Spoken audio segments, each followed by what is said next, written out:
And what do you mean? You have to talk up a little louder for me. I'm saying as a surgeon, how do Yeah. you deal with life and death every day on the battlefield?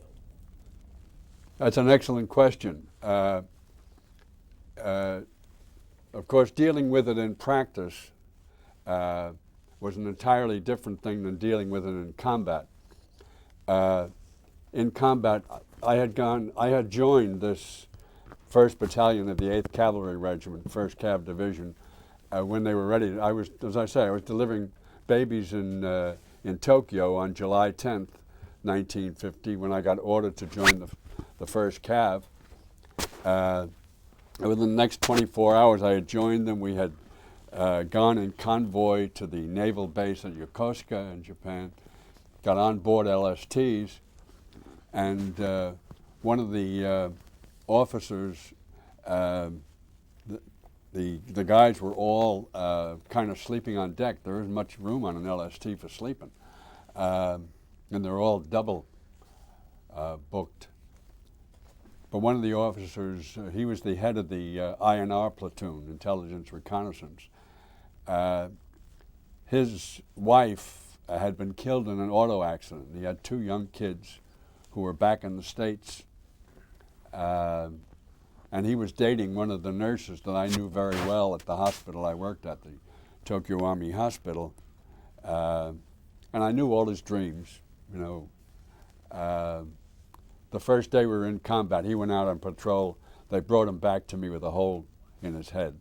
And I puked because I knew too much about him. And I vowed then, you know, I was going to be a good friend to everybody, but I didn't want to know anything about them, you know. Just, and that's the only way you can survive in a combat situation. Exactly. Just try to put the mic up a little bit. We're fine. Sure. We're doing well, and we're ready anytime. In fact, we're already recording. Very good. Okay. Do you have enough audio tapes? Or video? Well, we're going to do videotape. We're going to do videotape today. I don't Yeah. You're a special guy. No, We want no, I'm videotape not. For you. I misspoke. No Videotape. more than 2 hours. Yeah. In 2 hours, you throw him out. Okay. Yeah. All right. 2 hours, my wife will throw me out. Well, we've got Hey. this whole kick here. Make sure you have enough video. Yes, sir. 4 6 hours. Yeah. Thank you. Excuse me. I'll see you in 2. Thanks, Bill. Very good. Okay. Okay, Dr. Dolan, thank you for showing up again. I'll try to Very speak good. up, and anytime you need a break, just let me know. Okay, fine. Good, Al. Great. Okay. Speaking of St. Peter's, what year did you enroll at St. Peter's? Yes, I started here in September of 1941. Okay. What were your first and continuing impressions of St. Peter's College? Well, it was a thrill to become a member of the college community in September of '41. You have to remember that back then, not an awful lot of people got to go to college, and so we were very conscious of the fact that there was a war going on in Europe, and that we were not in it.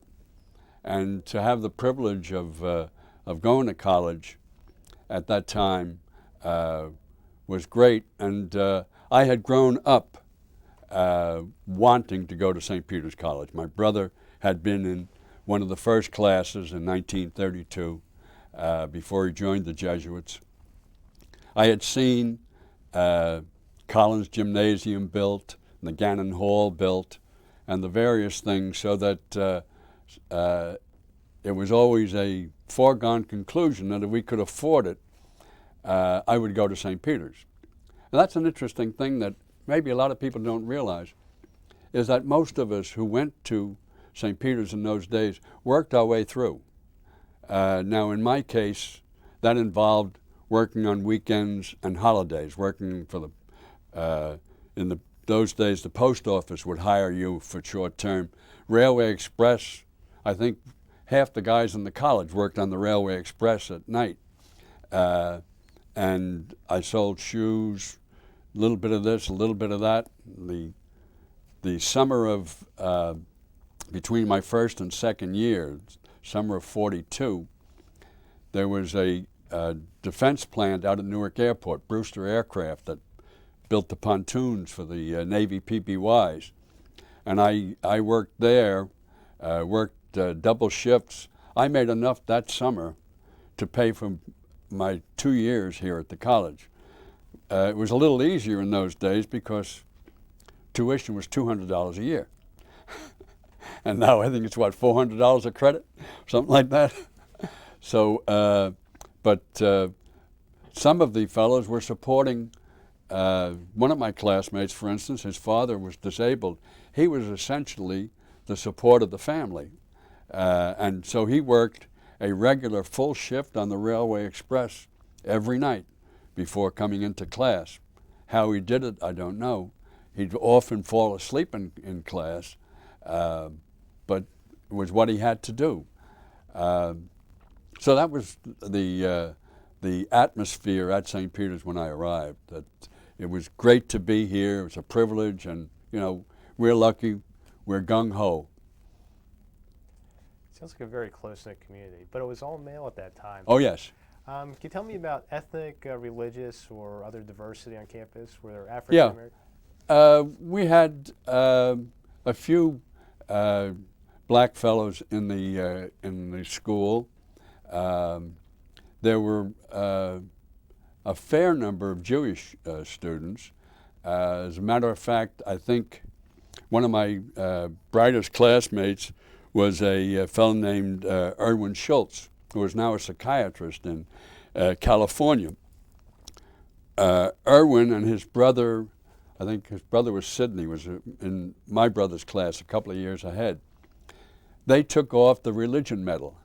They had the option. They did not have to attend religion classes, but they did because it was part of the college, and they took off the medals. So I don't remember being conscious of any Hispanic students.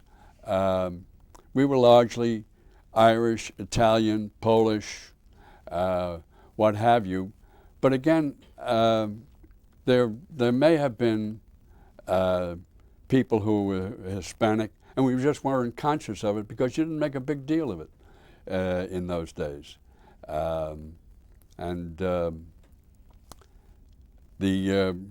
As far as religion was concerned, it was a Catholic college, and if you were Catholic, you were expected to, you had to take religion classes. Everybody had to take philosophy, theology courses. But the non-Catholics had the option of not taking the religion courses. They could opt other courses for their credits.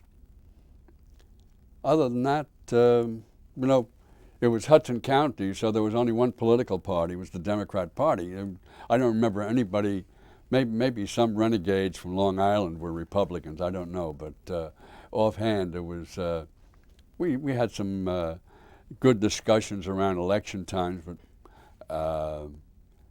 matter of fact, the short time I was here, we didn't have any big election. We didn't have the presidential elections. But we had some very lively discussions, mainly in the cafeteria. I was listening to Tom Connolly's taping earlier, and he was talking about the cafeteria. The cafeteria was a very small space, but so that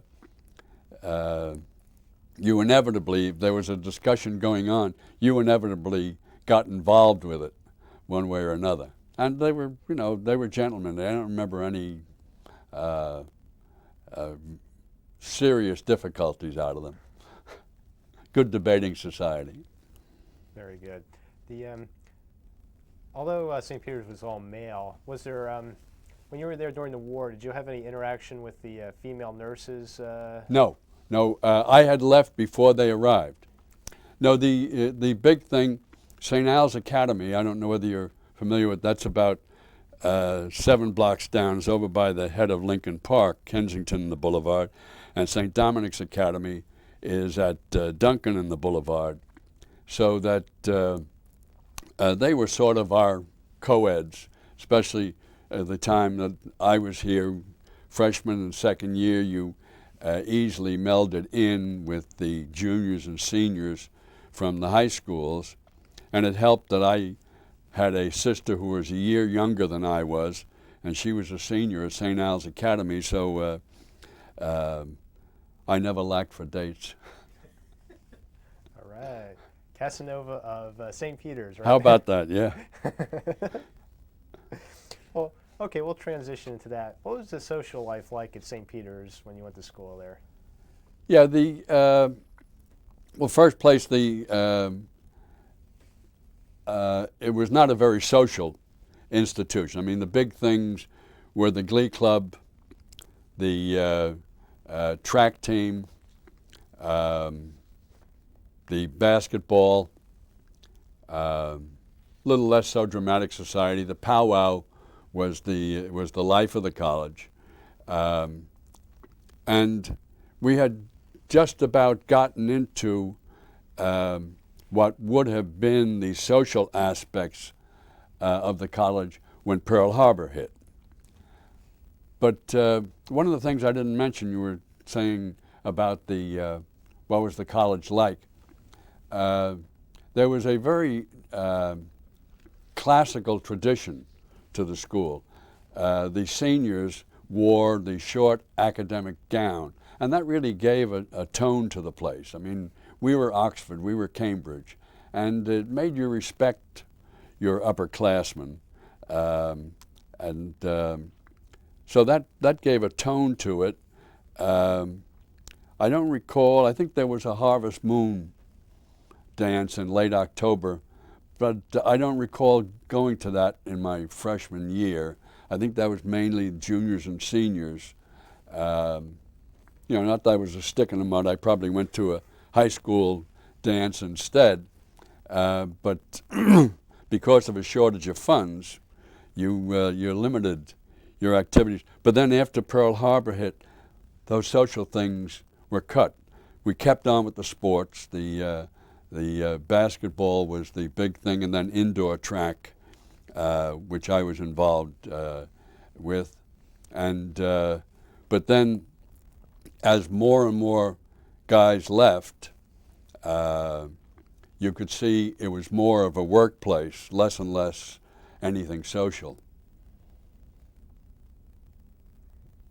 Well, I'm going to jump around a little. All right, good. And I'll ask you about these extracurricular activities you were involved in, one by one. Sure. Okay. Can you tell me about your position as associate editor of the Powwow? What did you do? Yeah.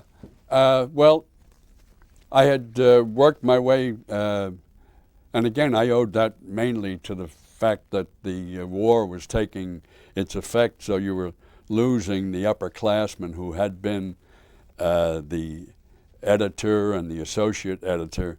And so I had started out writing, and I had a flair for writing. I initially wanted to be a writer. My first job out of high school was, my second job, was as copy boy and cub reporter for Jersey Journal.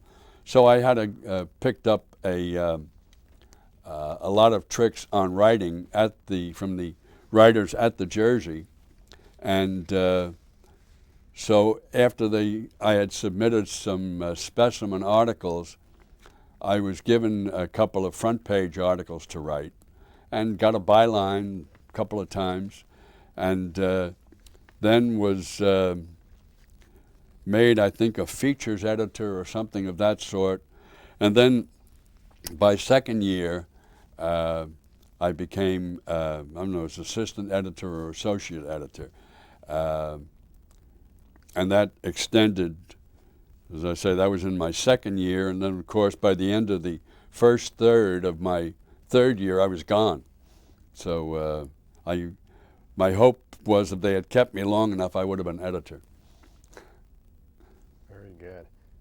That's something I never was able to do. Yeah, I was really, when I started the college, I was very much impressed with the Most Noble Order of the Peacock, and that was gung-ho, and you knew that the way you wanted to get that was to get active in as many campus activities as you could, and I was determined I was going to be KCMNOP. Well, of course, that faded with the war. I don't know that anybody in those next few years became MNOP. Certainly if they did, I don't remember who it was. So all of that that fun stuff that died. In other words, we were now in business, and it was very, very serious. Well, you're an athletic man. Right. Track team. Tell me about your Yes. days on the track. I was not a very good athlete. I enjoyed track. I especially enjoyed cross country, and I think a lot of that was because my older brother my brother John. I mentioned him a little earlier. Was an excellent middle distance runner, and he was one of the best in the metropolitan area at the time.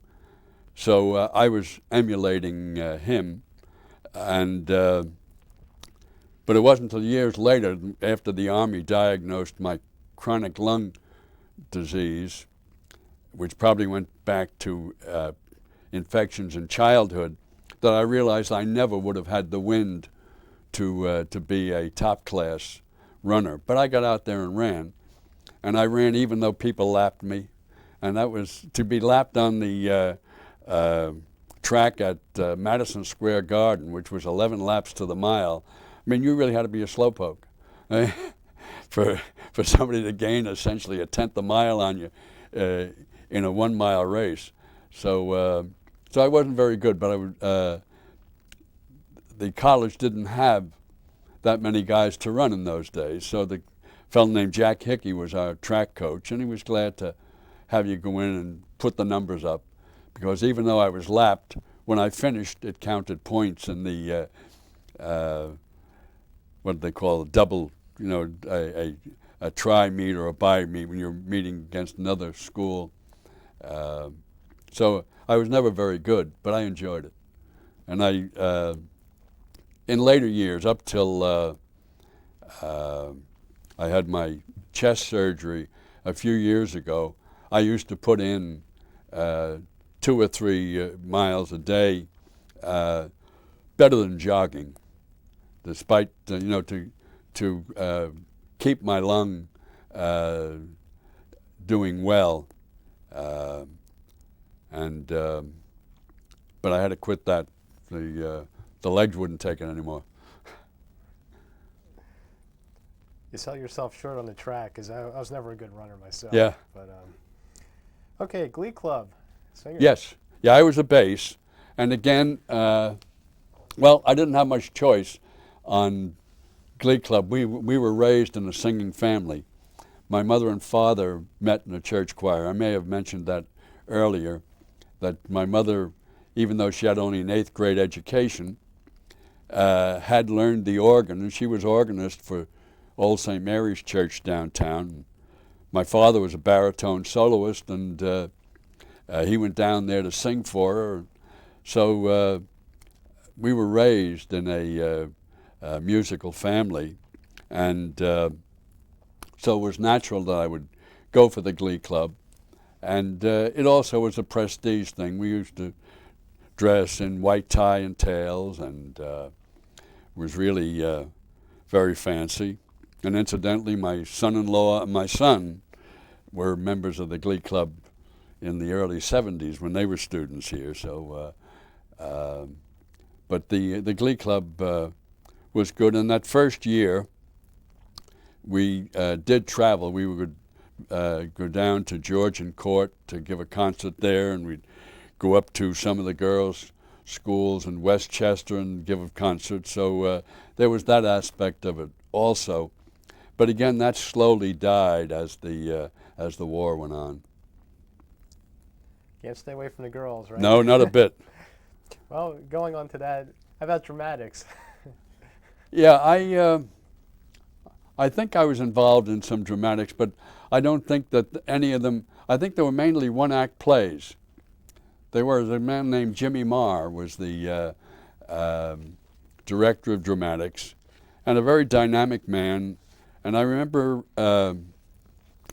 one play I was in called The Valiant, and I remember it was based, I don't know whose poem it is, but it was based on the poem that finishes up, "Cowards die 1,000 deaths, the valiant taste of death but once." And that was this guy facing his life crisis and overcoming it was The Valiant. And I remember that as a one-act play. But there were no Broadway or Hollywood offers. Their oversight. Their oversight. That's right, yeah. Wow. Well-rounded. Okay. Going back to the academics, how were semesters or academic years broken down when you went to Say again? How were academic years broken down? Yeah, I think when we started, they were semesters. The year was broken down into two parts. Later on, they made trimesters out of it when the war hit. And my first year, as I think I told you earlier, I had not made up my mind whether I wanted to become a Jesuit, a doctor, a lawyer, or what. So I took an AB Classics pre-med. So my whole morning, we were a small class, there were 8 of us, with the great Father George Johnson. We had him for Greek, Latin, and English. We spent the whole morning with him. And he was a tough teacher. He would think nothing in English of assigning you to read all the poems of Wordsworth in one night and the next day be prepared to discuss them with him. And then you would go over them more slowly. But you had to develop a speed reading technique. And that's where I mentioned this one fellow who was working on the Railway Express every night, where he found it quite difficult. But it was the way things were. You were expected, if you were in that course, to do it. Then the afternoon, we had history, and I think Count Erich von Kunert-Ledeen was one of the teachers, and he really opened my eyes to an appreciation of European history. I think, I don't know whether it was neglected in my elementary and high school education, but being taught by someone who had lived this, never did find out where he was count of, but he was an inspiring teacher. I think I had Father Vogel for religion, I believe. I think he was dean at the same time. But principally, I remember that the afternoons were, I had not had any science in high school. So Fred Jacks was my freshman general science teacher, and he was an excellent teacher, had several guys who were working for their master's degree who worked with him in the lab and got an excellent grounding in general science. In my second year, one of the outstanding the one thing that I would make a definite minus in my first year was I was supposed to be studying French, and we had a French teacher that was an abomination. Well, maybe that's too strong, but he was an awful teacher. And the next year, Father J. Edward Coffey, who had been head of Vatican Radio and spoke 7 or 8 languages, I don't know when he came to the college, because when we went into the war in December of '41, I think is probably when he had to leave Rome, but I'm not sure. I do know that I had him in second year. When we walked into the class, it was supposed to be advanced French. On the first day, he addressed us in French, and he expected a reply, and there was no response. And he said, "Gentlemen, this is advanced French. Did you have French last year?" So when we told him who we had, he said, "Well, I cannot teach you basic French grammar and syntax and so on. You must learn that on your own." He said, "Well, we will work from French newspapers and books." And what I thought was a very effective thing he taught us French songs. So I can still sing La Marseillaise with all the words done right from what French speakers tell me. And he was a fantastic teacher. I also had him for religion in my second year. He was either vice president or dean at the same time. You know, so that, and by the way, Father Johnson, who was teaching us 3 hours every morning, the whole morning was with him. He was also the librarian. So they all seemed to wear 2 or 3 hats at that time.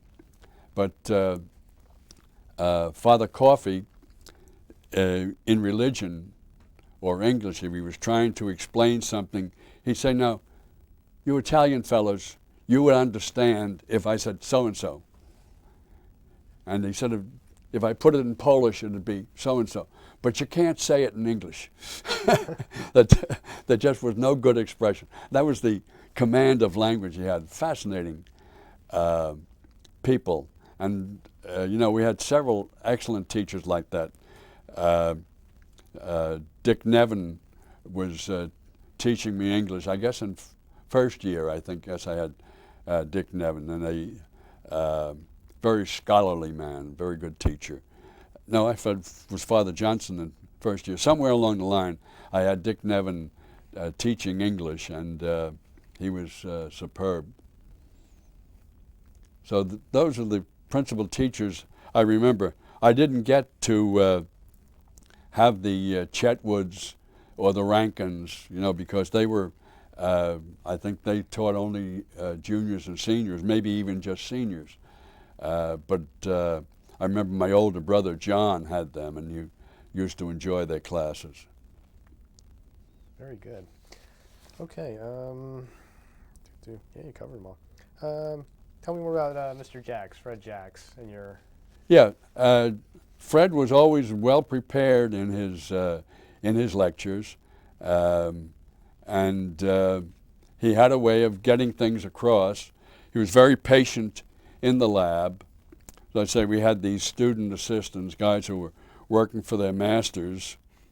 Remember a couple of them, and a fellow named Ed Kenny, who I still have some contact with. A fellow named Tony Lanzalotti, who ended up being one of the top chemists, I think, for Procter & Gamble. I didn't realize there was that much chemistry in soap. But Fred was an excellent teacher, and got along well with his assistants. I really valued what I learned from him. Of course, when I came back from the Korean War, while I was in my residency in New York, is when he organized the alumni and asked me to be class representative, and I guess I was on the first alumni council for the college. So we've been friends for a long time. Very good. Okay. Going back to the basics, what was a typical day like, classes, homework, and such for you as a St. Peter's? Yeah, the first place I lived in Greenville. I lived on Clerk Street, which has got to be, I guess, 2 miles from here. So typically, we would walk. If the weather were foul, you'd walk to the boulevard, which was still a good half mile or so. And I think the bus was a nickel in those days. So it's a different age. And but most of the time I would walk, and also in the afternoons there was no question. You would walk, because then you'd meet the girls over at the La Petite over by Jewett Avenue, and walk them home. And that was most days, unless I had track practice or some other extracurricular activity.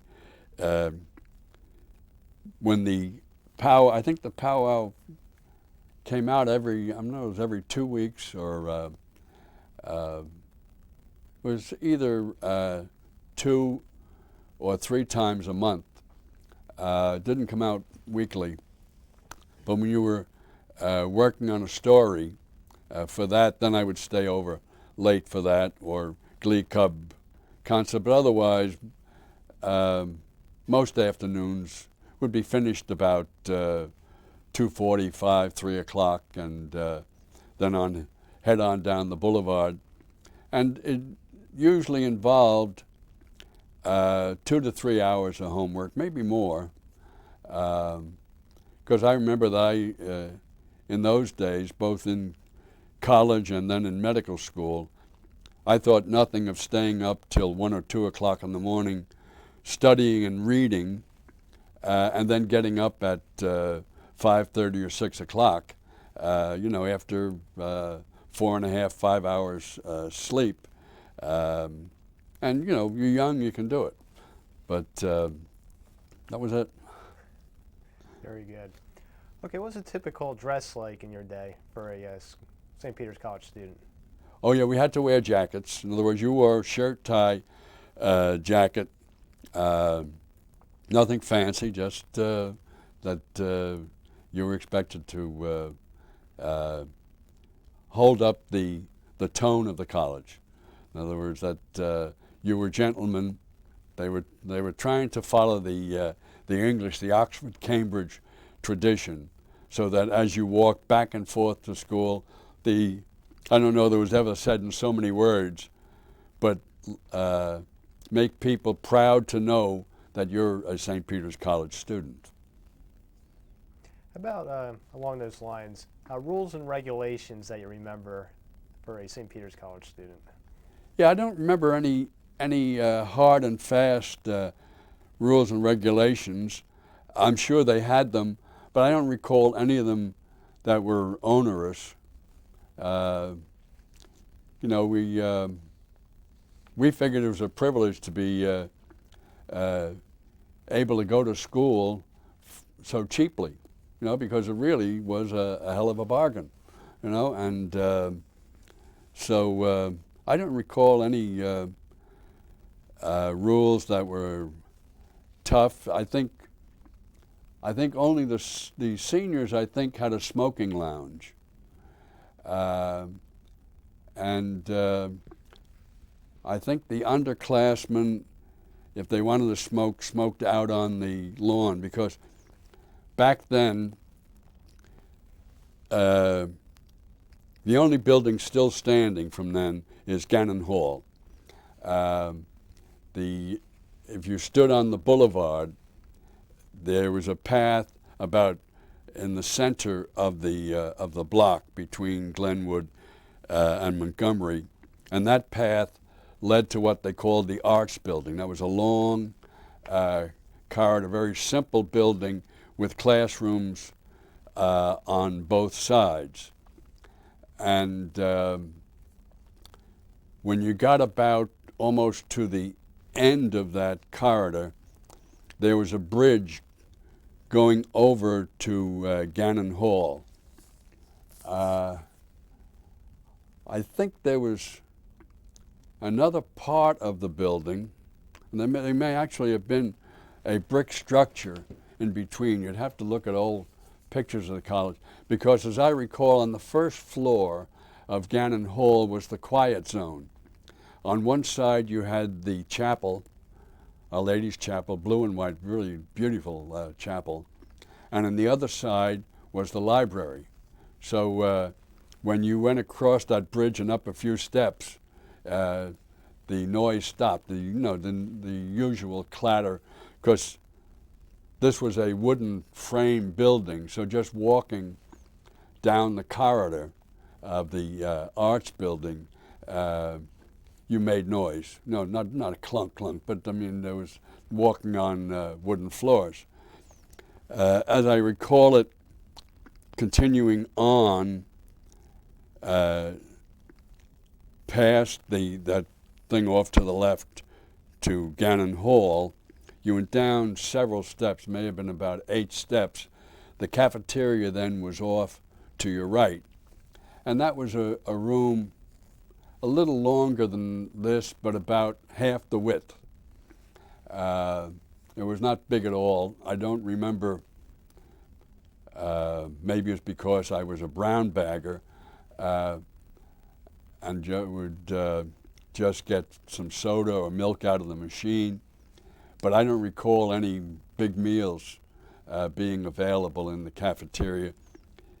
If you then went down a few more steps, then where the lower end of Yanatelli Center is now, or maybe where the parking lot is, was Collins Gymnasium. And this was really the center of all the extracurricular affairs. You had your basketball there. When they had dances, they were there. The plays were there. Everything was in Collins Gym. They also rented it out to other organizations to make money for the college. And I think I mentioned earlier that when we were being recruited by the Army and the Navy in 1942, they chose up sides. One took one side, the other took the other side of Collins Gym, and that's where they processed us. We did everything, physical exam and everything in Collins Gym. So that was what the layout was then. I don't know how that question started out, but that's where you are. This is what I love about you. Yeah. You give me all this information. It's wonderful. Okay. Feel free. Okay. Your major was classics and pre-med. Yes. What were some of the specific classes you had to take for each one, and how did they help prepare you for your later? You mean in the classics? Yeah. In the Greek, of course, the Iliad and the Odyssey, and the Anabasis. I don't know who wrote the Anabasis, but it means a going back, as I recall. It's again return of warriors from some war or other. No, how did they influence my later life? Certainly, I've always loved Latin. As a matter of fact, the summer of '42, while I was working in the defense plant, double shifts, the college asked me, they had a fellow who was going to go into the seminary, and he needed some credits in Latin, and they wanted somebody to tutor him. But by this time, they had lost so many faculty, and the others available were on vacations. They asked if I would tutor this fellow. So I ended up tutoring him in Livy and Ovid, and that was fun. I enjoyed being a teacher for a while. But I've always, I must say that I've always loved Latin more than Greek. I thought, in retrospect, I advised my own children not to waste time on Greek. Now, the Greek surgeon who gave me the good result on my cancer surgery might not love me for it, but spending a lot of time studying a dead language that uses strange letters seemed to me an unnecessary spend of time. I would have preferred studying something like Russian, where once you learn the alphabet, you can apply it. Now, I've had good arguments on this with classic scholars who say that Greek disciplines the mind. I think you can work out easier disciplines for the mind. But I've always loved Latin. It was a good background for a knowledge of the language and for working out etymology. Now, again, Greek is helpful for that, but you can learn your etymologic roots without spending so much time on the Greek. And no, I found the classics gave me a love for past civilizations and made me appreciate our own, you know, how much we have borrowed from all kinds of civilizations around the world.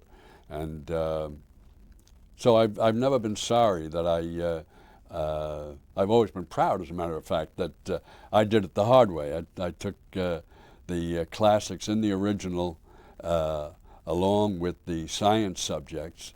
And over the years, now I have had on my staff people who are graduates of Harvard and Yale and all the top places, some of them graduates of some of the top schools like Oxford and Cambridge, and I could hold my own against them because of my background from St. Peter's.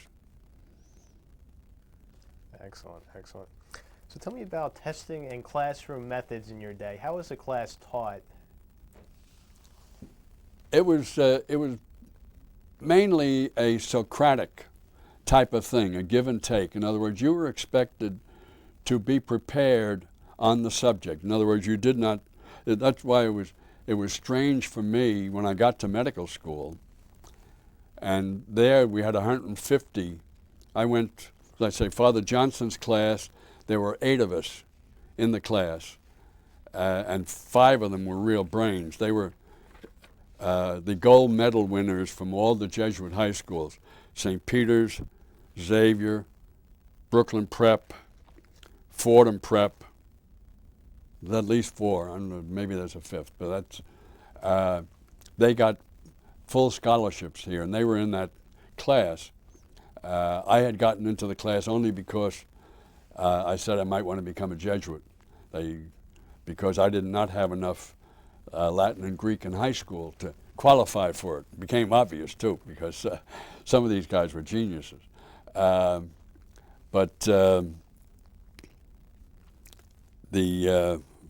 sorry, I got to get back to your question. What was it? Oh, classroom instruction. That's right. Yeah, so most of the teachers taught that way. In other words, you knew what your assignment was for the next day. You were expected to prepare it and then discuss it the following day, and it became obvious if you hadn't. And in addition to that, we generally had a written quiz.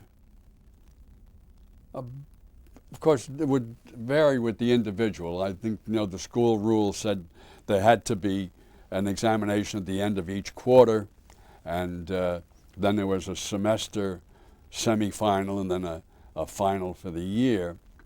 But most of the teachers these would be announced quizzes that you were, so it forced you to review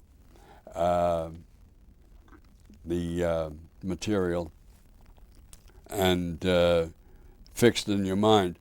Well, I know what I was starting to say. I was really stunned when I got to medical school.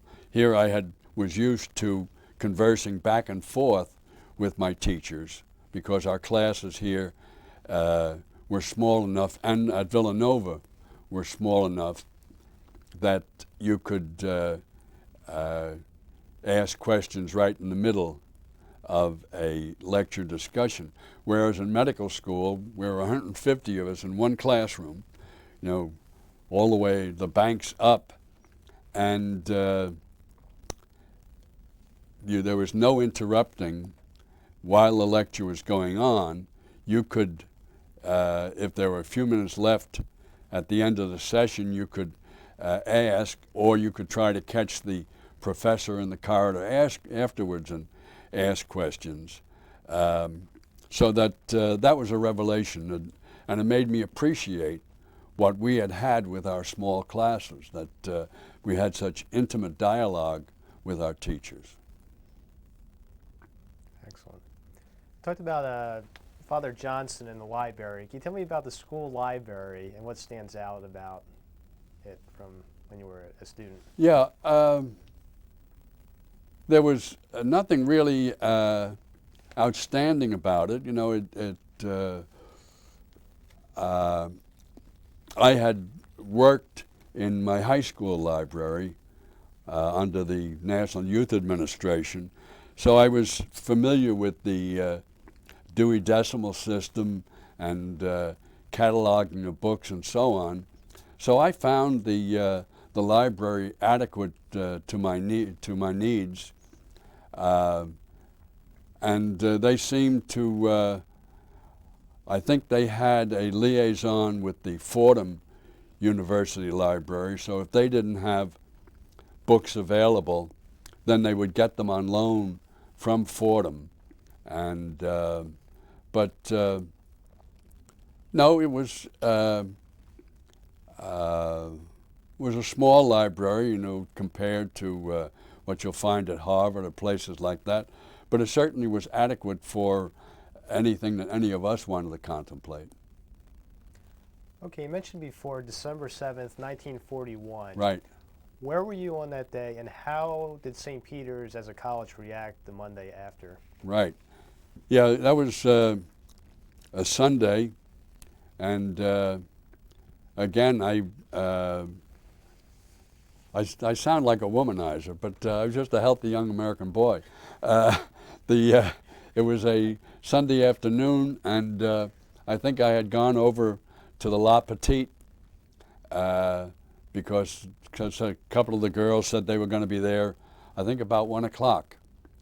And apparently in the time it took me to walk from home over to Jewett and the Boulevard, the news came over the radio, and one of the people that, because there were a couple of guys there too, and I don't know who brought the word.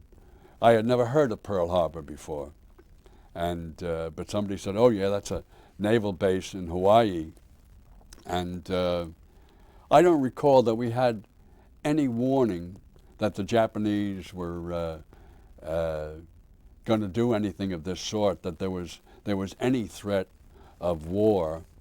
I think most of us felt a kind of inevitability. We felt that Roosevelt was going to get us into it to save Britain. That's my Irish IRA father talking. But we figured we had gotten in World War I to save the Brits, and now we were going to do it again. And that we probably would find some excuse, sinking of a ship or something of that sort, to go to the aid of Britain. I don't think any of us ever suspected that it was going to happen with the bombing of Pearl Harbor. But I remember very distinctly, it was a rather sunny December 7th. It really was not a cold day, a very pleasant day. But and I don't think any of us realized the implications of it then. I don't think we had any concept of what the next couple of years were going to be like.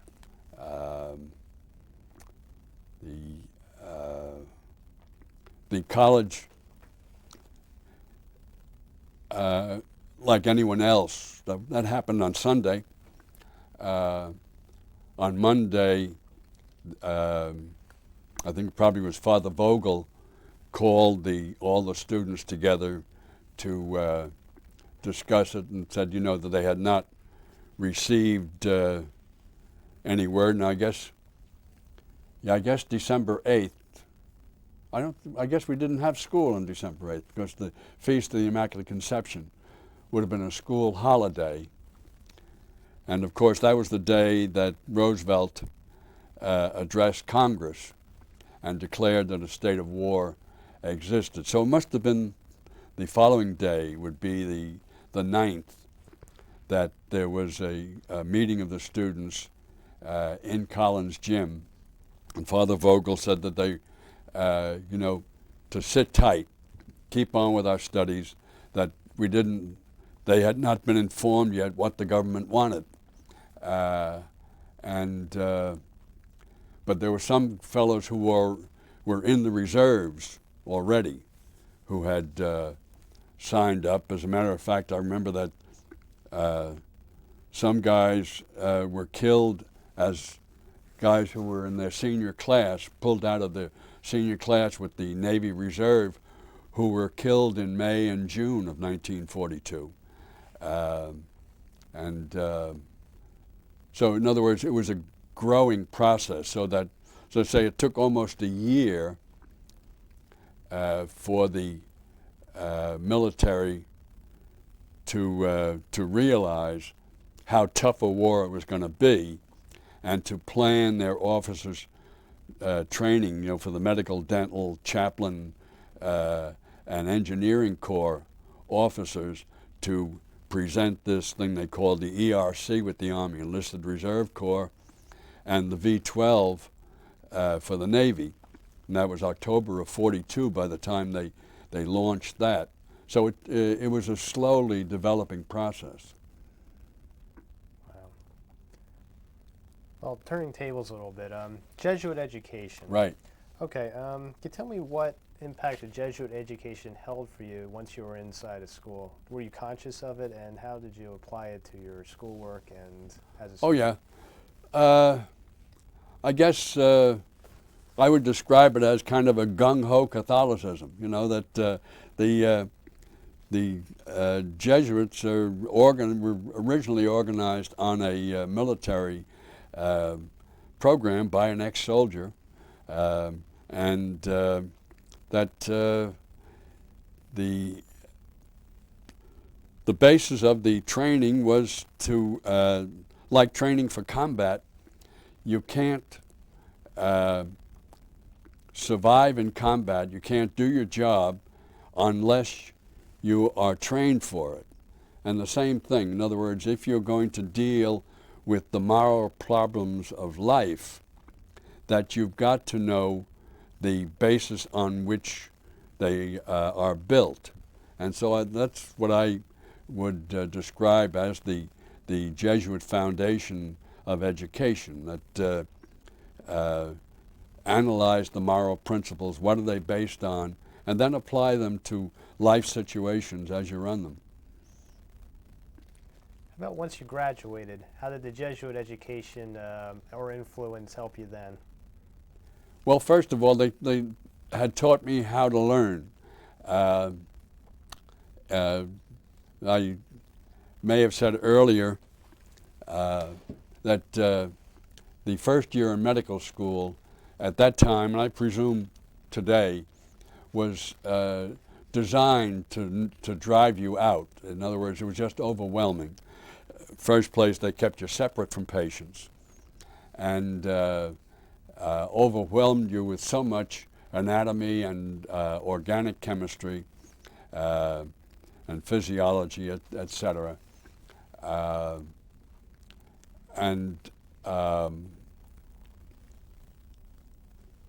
Because I was in the Navy, we were held to a stricter standard than the ordinary students.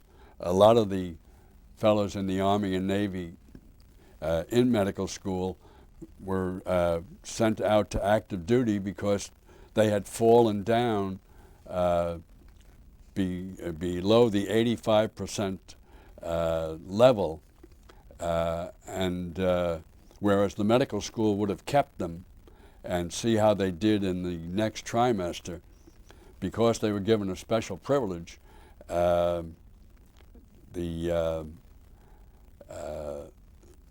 were booted out. Well, I found that the study habits I had developed here at St. Peter's of making sure that I could justify what I was replying in an answer helped me to succeed in an atmosphere with guys who clearly were a lot smarter than I was. I could easily have been washed out in the first year of medical school. Because I think of some of what the humanity I learned at St. Peter's, I did much better once I got to patient care in the third and fourth year. And I shone to the point where I was asked to spend most of my senior year working as a resident at Bellevue Hospital. And one of the residents had ruptured a disc in his back, and they needed somebody to take his place. They got me excused from some of my classes. I was doing double duty. I was working on surgery, admitting patients as a student. Then I'd go over to obstetrics and act as a resident. And that I don't recall that happening to anybody else. And I think my St. Peter's background helped in that. No matter what the problem, you face it, you solve it. Very good. Speaking of religious, the Jesuits, how was the religious atmosphere when you attended St. Peter's? How devout was the Catholicism?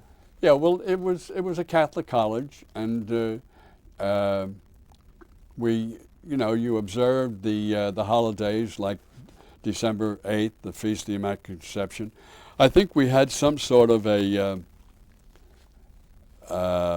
First Friday Club or something of that sort, where everybody would go to Mass together on the first Friday or other feasts of that sort, and then have coffee and donut together afterwards. But there was no big deal about it. It was taken for granted that it was a Jesuit Catholic college, and the school was adhering to those principles. There was no shouting from the housetops about it and so on. Going to the opposite extreme, how about political activity on campus? You were saying the foreigners to St. Peter's were Long Island Republicans. That's right, yeah. Oh yeah, there were some, I can't offhand, I'm sure it probably was mayoral, or it may have been congressional elections that came up in the fall of '42. And I remember some animated discussion about, I don't even know who was running, the capabilities of this one or that one, or because a lot of the fellows came from New York, we got into New York politics as well as Hudson County politics. But, the kind of bull sessions that you would expect college students to indulge in, but nothing memorable. Okay, speaking of memorable things, did you happen to meet or see any famous people when you went to school at St. Peter's who came by the campus? Or I don't recall, no. how about later in life or earlier? Oh yeah. Let's see. About 25 years ago, I was on a committee in the New York metropolitan area to try to bring justice in Northern Ireland. The American Committee for Ulster Justice, and a friend of mine who had been born and a doctor, who couldn't go to medical school until he was in his mid-30s because he lived in Northern Ireland and was a Catholic.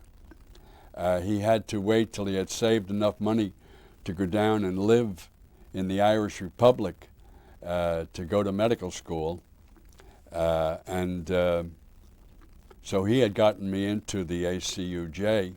And in 1972, which was right after the Bloody Sunday in Derry, we went down with O'Dwyer, what's his first name? William? Paul O'Dwyer, and another group of lawyers from Manhattan who, O'Dwyer had been born in Ireland, born in County Mayo. And so we went down on a train to Washington, and we had all been assigned to different senators. And one of the ones I was assigned to was Ted Kennedy. So I spent a half an hour talking to Ted Kennedy. I also had a discussion with McClellan of Arkansas, and let's see, Clifford Case, I think, was one of our senators from New Jersey. Spoke with him. So I met with several of the senators. I met a lot of interesting people. Met Brendan, ex-Governor Brendan Byrne, under very interesting circumstances. My younger daughter is a harpist, and in, well, let's see, 1979, they were dedicating up at Waterloo Village, near Stanhope, a memorial to Irish laborers who had worked on the Morris Canal in that area. And Princess Grace of Monaco was to come to do the dedication. Brendan Byrne was governor at the time. So my daughter was engaged to play the harp for this. Well, it was a miserable day in February. Everything was covered with ice. Princess Grace was supposed to come in by helicopter, but it couldn't fly because of the weather. So she had to go by road, I think with a bunch of angels spreading salt in front of her limousine as it came, I don't know.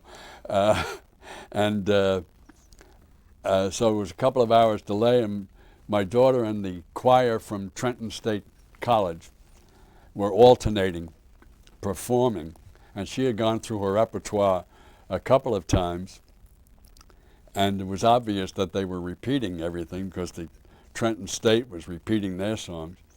So Governor Byrne was always in command of the situation. During a lull, he went over to my daughter and he said, "Could you teach me how to play that?" So my daughter gave him an impromptu lesson on playing the harp, and I had a good discussion with him afterwards. He's quite an engaging man. So yeah, I've met a lot of interesting people. Met Douglas MacArthur.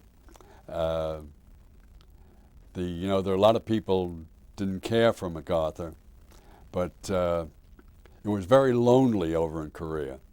When we went in the line, I remember one correspondent came up to my aid station. We were under mortar fire at the time, and a fellow named Frank Gibney. You may have seen some of his programs on Channel 13. He did a whole series on the nations of the Pacific Rim. But Frank Gibney was the only one who had guts enough to stay up there. Otherwise, they'd come up, they'd hear the shooting, and all of a sudden they had to file a story in the rear before they even got the story. But this one day, and this must have been about a week or 10 days after we had arrived there, and we were still in a very bad situation. We were infiltrated to our rear. I had to send my litter jeeps back with a rifleman as a shotgun, and sometimes send a machine gun jeep back with my litter jeeps. But this one time, this jeep comes, several jeeps come roaring up, but in one of them is Douglas MacArthur, whom I recognize. I had seen him in Tokyo, from a distance, and General Walton Walker, who was the head of the 8th Army, and in the other jeep was my division commander, General Hobart Gay, and they went to talk to my battalion commander, but then on the way back to the road, General MacArthur stopped by and spoke to me, and he addressed me as doctor.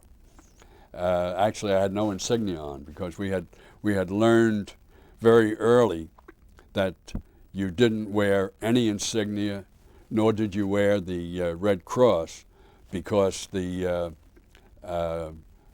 forward observers for the enemy used these as targets. And so he spotted me as being the oldest guy in the aid station. I must be the doctor. And even though I had no identification, he said, "Doctor," he said, "how are the men doing?" And so I told him that we had a fair number of casualties, but that the guys were doing their job right. And so that's how I met MacArthur. He didn't spend much time, but he did take the time to speak to this lonely first lieutenant. Excellent. And he was up on the line. Excellent. Did the subject of St. Peter's come with especially Brendan Byrne or Ted Kennedy? Say again? Did the subject of St. Peter's come up with Brendan Byrne? Oh, or not Ted at all. Kennedy? No. With Ted Kennedy, it was all do something for the Catholics in Northern Ireland. And I understand that what's going on now, which may be thank God, a solution to the Northern Ireland problem, getting civil rights for them, owes itself more to Ted Kennedy and his sister Jean, who is, I guess, still the ambassador to the Republic of Ireland than anyone else. And that's coming from somebody who really doesn't have much use for Ted Kennedy. Yeah, I won't. That's a whole nother book. Right. Okay, getting back to St. Peter's. When you were at school there, how did you show school spirit, or what ceremonies or rituals were commonplace? Well, school spirit was great. We were a small school. When we played Seton Hall, we expected to lose. When we played Fordham in baseball or basketball, whatever, we didn't have any football. We expected to lose. But these were your own classmates. In other words, these are guys who came to the college of their own volition. Some of them worked in addition to playing basketball and going to school. I don't know how they did it. Basketball takes a lot of practice. In track, you can get out there, run a couple of miles, and then go on to work. But it takes a lot more practice when you have team play.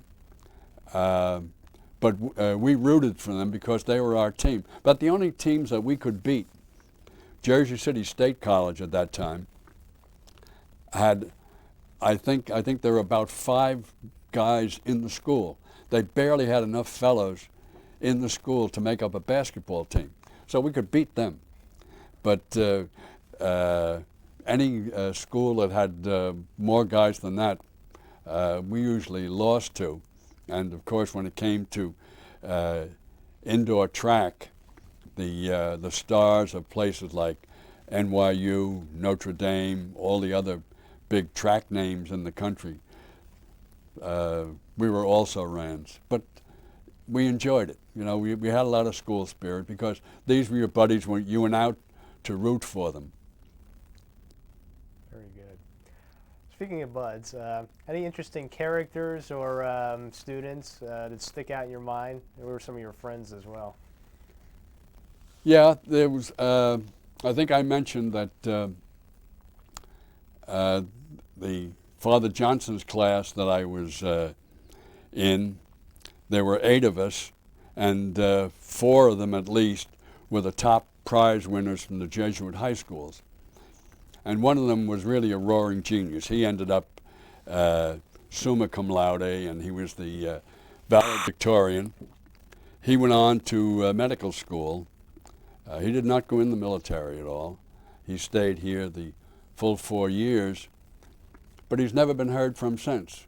The Alumni Association can't locate him.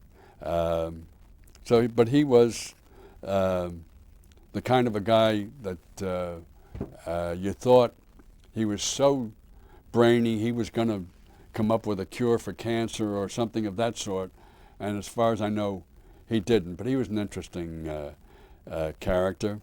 I had my close friend, a fellow named Frank Morley, and we buddied together. We would double date together and so on. He started medical school with me, but then changed his mind and asked to be transferred to the fleet. And he ended up with the hospital corps.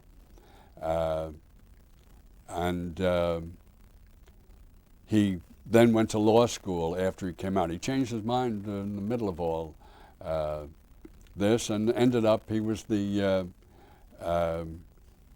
Hudson County Council. And he's dead now, I guess, must be 15 years or so. Died of a heart attack. But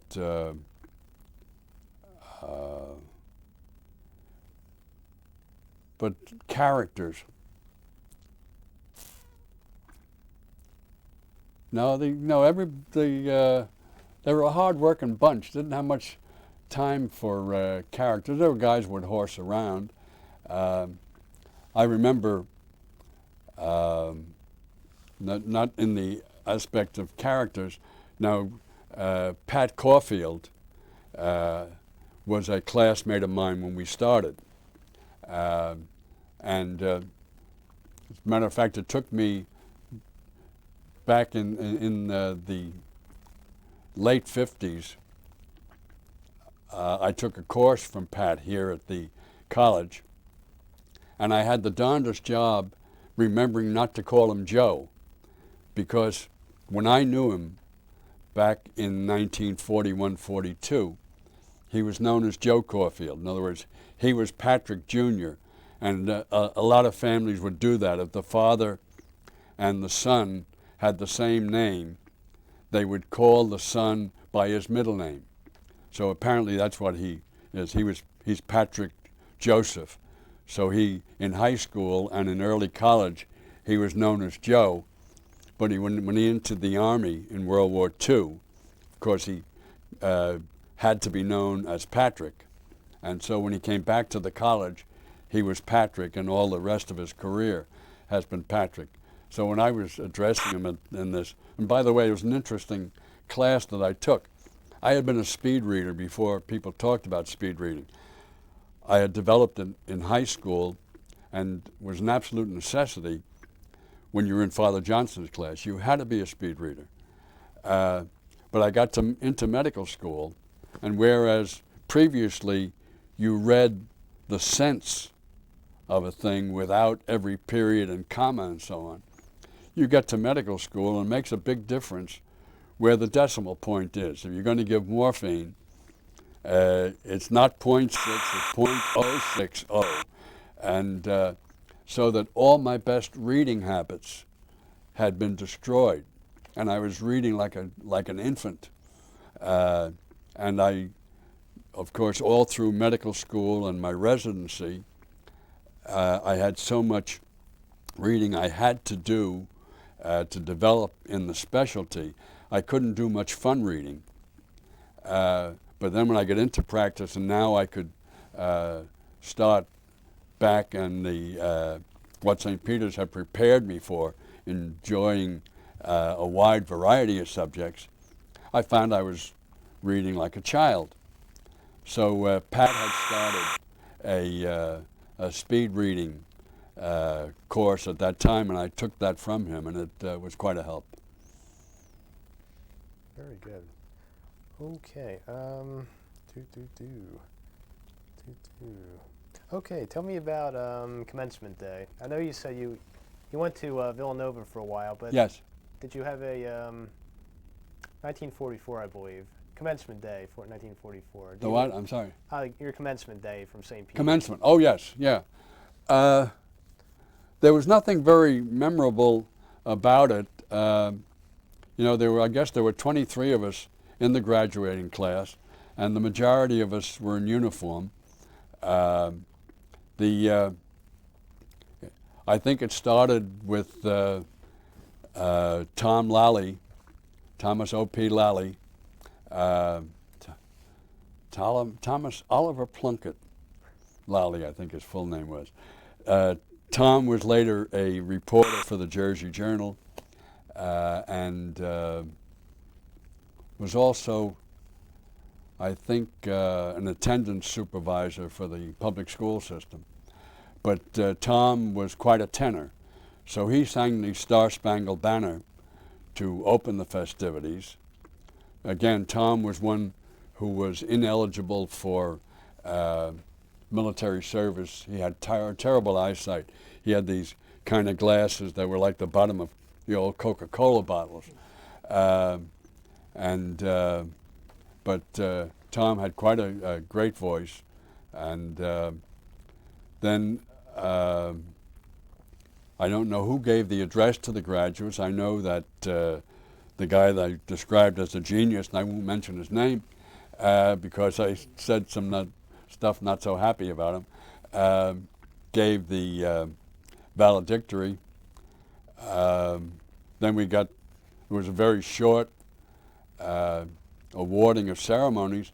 I don't recall who gave the commencement address, whether Father Coffey gave it or I would suspect it was. And I should remember what was said, but I guess I was just stunned by the fact that I was able to get my St. Peter's diploma under unusual circumstances after 2.5 years of college. And then the final was the Peacock Parade. In other words, Hail Alma Mater, and I don't know whether I would assume the Glee Club sang, in which case I probably would have sung with them. So it was not a long ceremony, not like some. When I graduated from medical school, there were 17,000 graduating from NYU that day. I didn't even go to my own medical school graduation because it was such a bunch. But yeah, it was a nice day. It was a day for your parents to come and be proud, but nothing very memorable. Okay, just flashing back. Okay, your freshman year, some of the highlights and lowlights that you haven't mentioned before that may have stuck out. Can't think of anything special. You know, it was we were working hard. We were trying to figure where things were going, and that put a damper on the fun aspects of school. I guess the big event in early in '42 is that I started dating this one girl on a steady basis, and we then dated for 5 years before we broke up, and then about a year later I started dating my wife, and within a year we were married. So when it's right, it happens fast. We'll have to get you a copy of this for your wife. Yes. This interview. Oh, she knows all about it. As a matter of fact, the other gal's a great friend of hers. There you go. This is your life, Dr. Dolan. That's right, yeah. Okay, I'm going to give you some names Okay. right now, and if you just give me some impressions of them, Sure. that would be great. Okay. Most of the hierarchy, as it were. Yeah. Okay, President Dennis J. Comey. Oh, yes. Knew Father Comey very well. Very serious man, but he had kind of a devilish sense of humor. Good administrator. I remember him best. I have to preface this by telling, again, a little of my own history. I had 4 brothers who graduated from St. Peter's Prep. I was the 5th boy in line, but I had won a scholarship to Seton Hall Prep. And I was tired of I was the 7th child in line, 5th boy. I was tired of being the kid brother. And so when I got the opportunity, my father said, look, because I had a partial scholarship to St. Peter's Prep, said the difference in tuition, I think it was $60. I think it was $120 a year at St. Peter's Prep at that time. He said the $60, this was 1937, depth of depression, 10 kids in the family. Said the difference between the tuition at St. Peter's Prep and the car fare out to South Orange is about the same. He said the Jesuits want you to go to St. Peter's and keep the family tradition going. The priests of the parish want you to go to Seton Hall because you're the first boy in the city who has ever won a scholarship to Seton Hall. So he said, I'm going to let you make the decision. So I said, I'm going to go to Seton Hall. So that's how I happened to go to Seton Hall. So one time, Father Comey was introducing me to someone. He said, and this is Jerome Dolan. He's the only Dolan who didn't get a high school education. So that was kind of his humor. But he was a good man. Very good. Did you know Father Joseph Deneen at all? Met Father Deneen, didn't know him well, but my older brother knew him very well, Father Charlie. I knew him quite well. Okay. You mentioned Father Edward Coffey. Oh yes, very well. Fond memory. Okay. A really superb teacher. How about some characteristics about him as a Jesuit and as a man? He wouldn't take bull, you know. In other words, that you could try to horse him, but he would catch you flat out. And if you were honest with him, even if you were wrong and didn't know what you're talking about, he respected you. But don't try to bulldoze him, you know. And a superb teacher, as I say, a master of language, a very bright mind.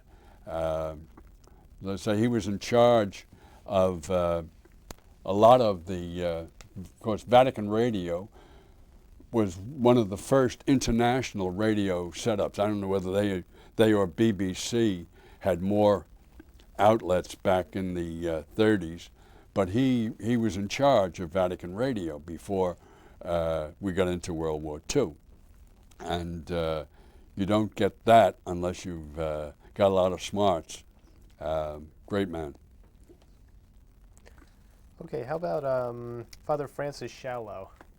Oh yeah. Well, now Father Shalou, as we called him, he was never at the college. But I knew he was the principal at St. Peter's Prep for many years. And a great man. As a matter of fact, when I was contemplating, even when I was ready to enter medical school, I still was balancing the thought of becoming a Jesuit or becoming a priest. And so Father Shalou I chose as a counselor, even though you know, he had not been my teacher or anything, but I had been so impressed with him in his dealings with my brothers who had gone to the prep, and I had met him through them, that I picked him as a counselor. And he, and then the Bishop Dolan, who later became the Archbishop in charge of the Newark Archdiocese, were my principal spiritual advisors through that time. And they both essentially said to me that, you know, as long as you aren't certain that this is for you, continue on with your medical studies. Because even if you later do decide you want to enter the priesthood, it won't be lost. That will be of value. So Father Shalou was a great help to me. Excellent. Okay, how about Father Arthur Homan? Don't remember him. Okay.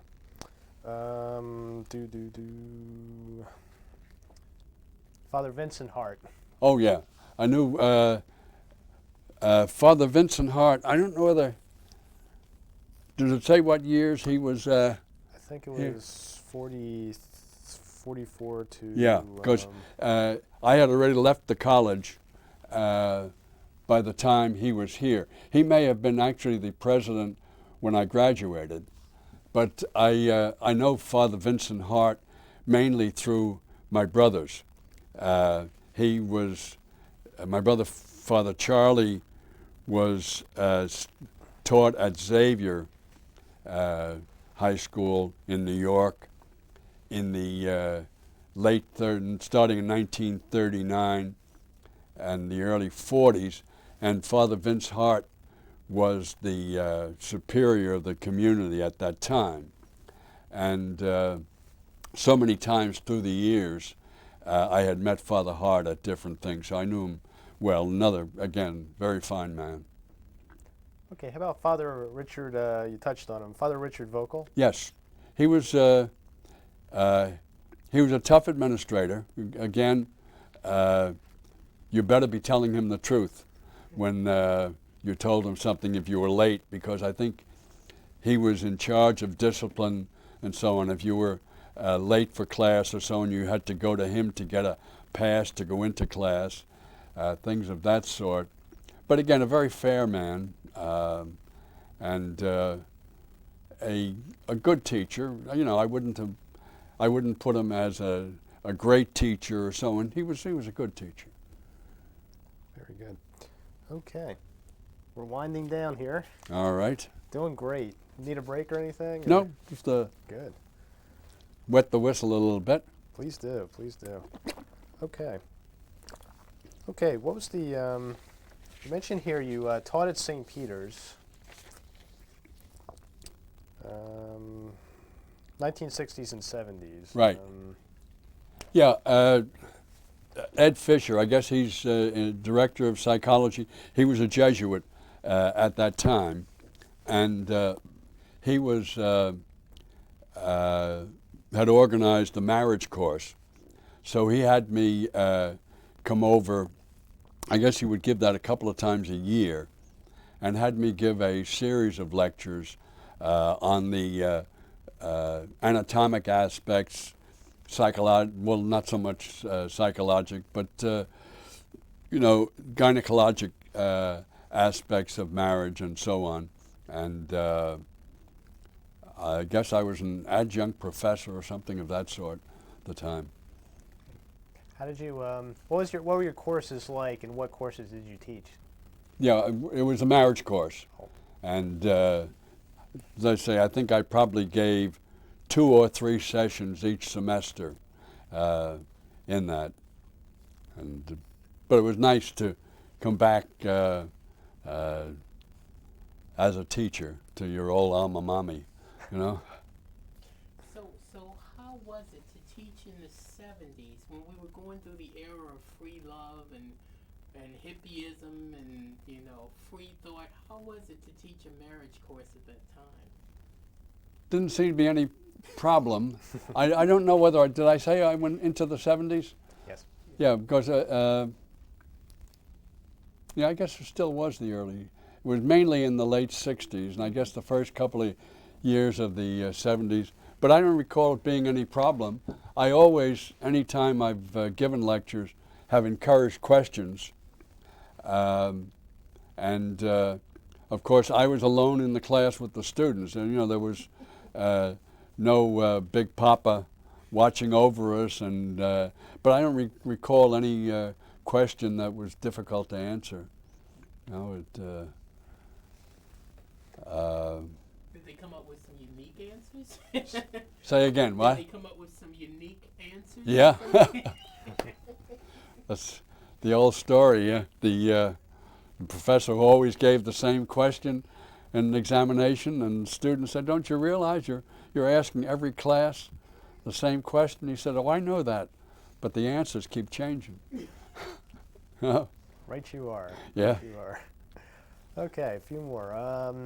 Other presidents other than, how about Father Vic? Did you know Father Vic? Oh, very well. Yeah, as a matter of fact, Father Vic I knew from 1932. He and my brother Charlie were in seminary together out in Wernersville, Pennsylvania. So we knew him as Chick. He was known as Chick Yanatelli then. And of course, through the years, he was so active in all community affairs. At the time, he was president. I was active in Rotary, and he was a member of Rotary at the time, and active in so many things. So I would see him regularly. Great man. I loved him. You know, anybody who didn't, I don't know. You know. I have yet to hear. That's right. How about Father Shanahan? Shanahan, I knew peripherally. I know I had met him, but didn't know him to stand and talk to. Okay. How about Father McLaughlin? William McLaughlin? Never knew him. Okay. How about Father Glynn? Oh, very well. Yeah.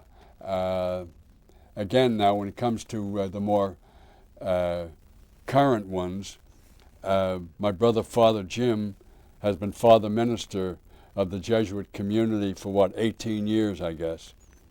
So that going back to about 1980, anybody from there on in the Jesuit community, I knew little more closely through Father Jim. And also Ed Glynn and I were on committees for United Way together and various other things. So I have known him well, and also Father Lochran the same way. Let me throw a name out here. I don't know if you would know him. Father Robert Gannon. Yes, I met Father Gannon in the old days, and he was a very impressive man. You know, he's the one. Basically, I think he's the one who brought all the things like the peacock and so on, the all the traditions, trying to create instant history for the college. Yeah, again, my older brother, Father Charlie, was a real disciple of Father Gannon, had been his student, one of his first students, and so I had met Father Gannon on several occasions and looked at him with awe. You know, he was at that phase then quite a man. Wow. Who's the other one?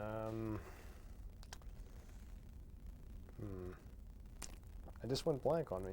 Yeah. But instant history. I mean, Oh, just, yes. just pour water on it, you know. That's Oh, right. Peter Yeah. Peacock. Were you there when the peacock, they had a live peacock in the quadrangle?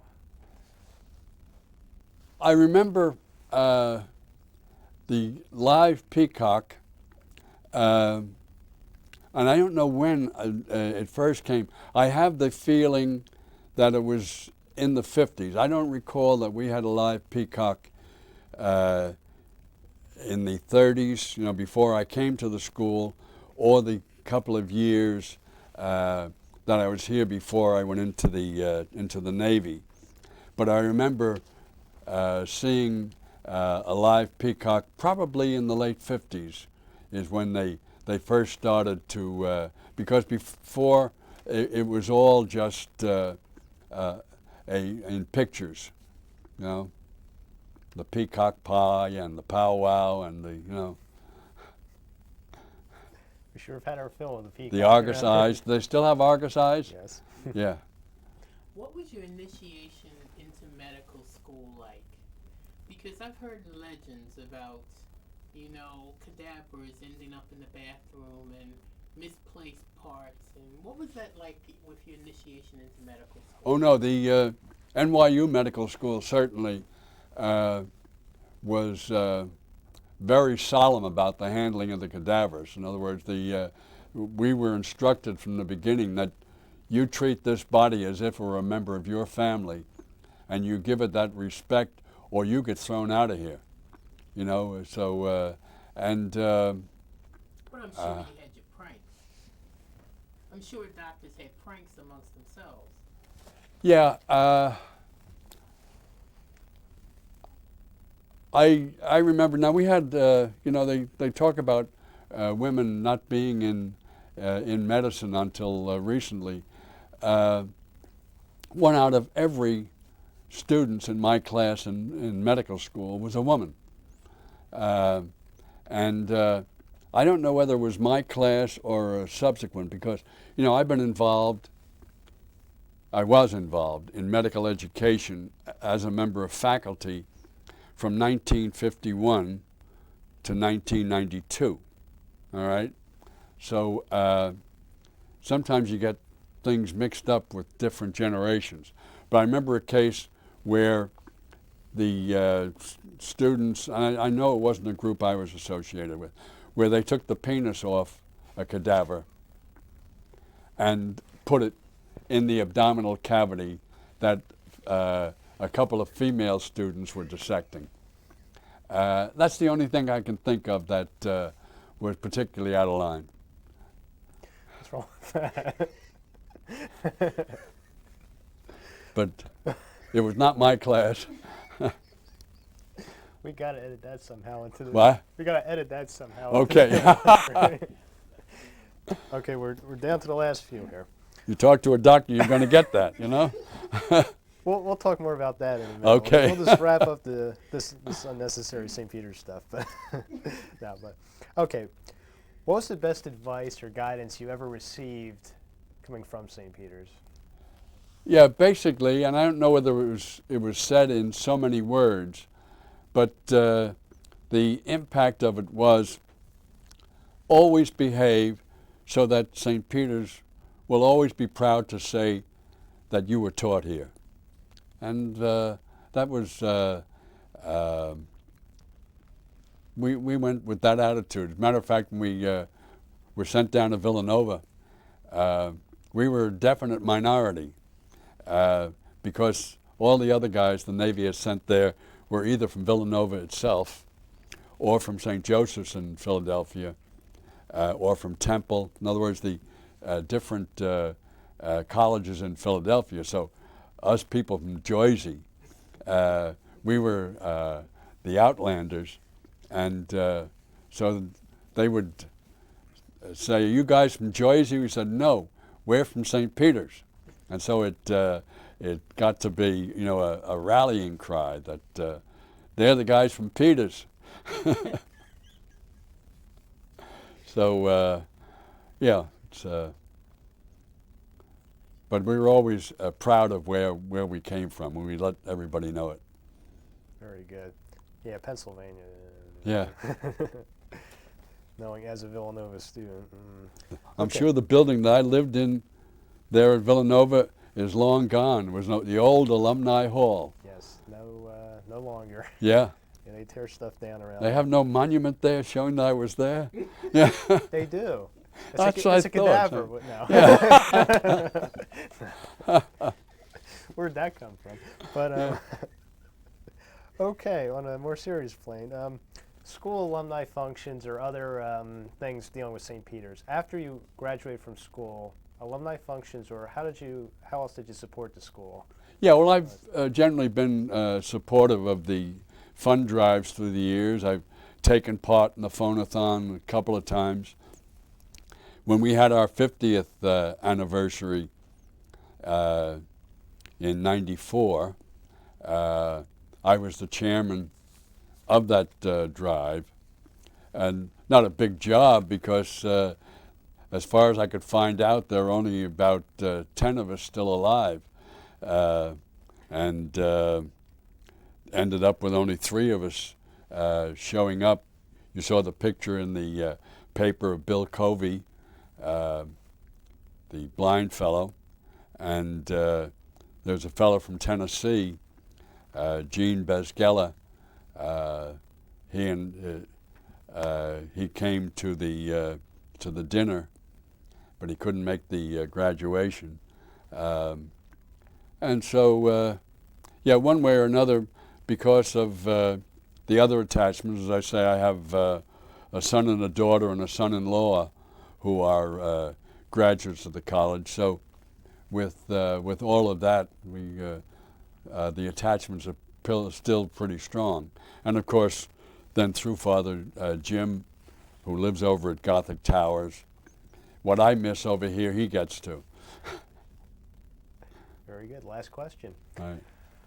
For somebody viewing or somebody outside of St. Peter's, what would be the best advice or comments you could give about the college to them?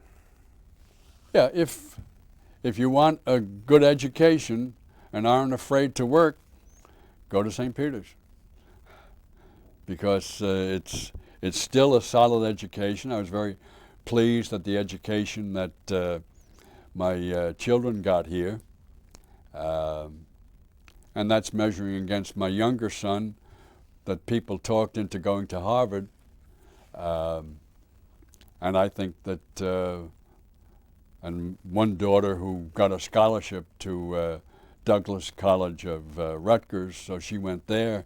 But I think in every way, the education that the 2 older ones here got at the college and the education I got myself here measures up against the best. You know, all anybody can do is teach you how to learn. The rest is up to yourself. No? Very true. St. Peter's, Harvard. That's right. Yeah. Exactly. Now do you have any questions? Well, I've had Harvard people on my staff, so and I was the boss.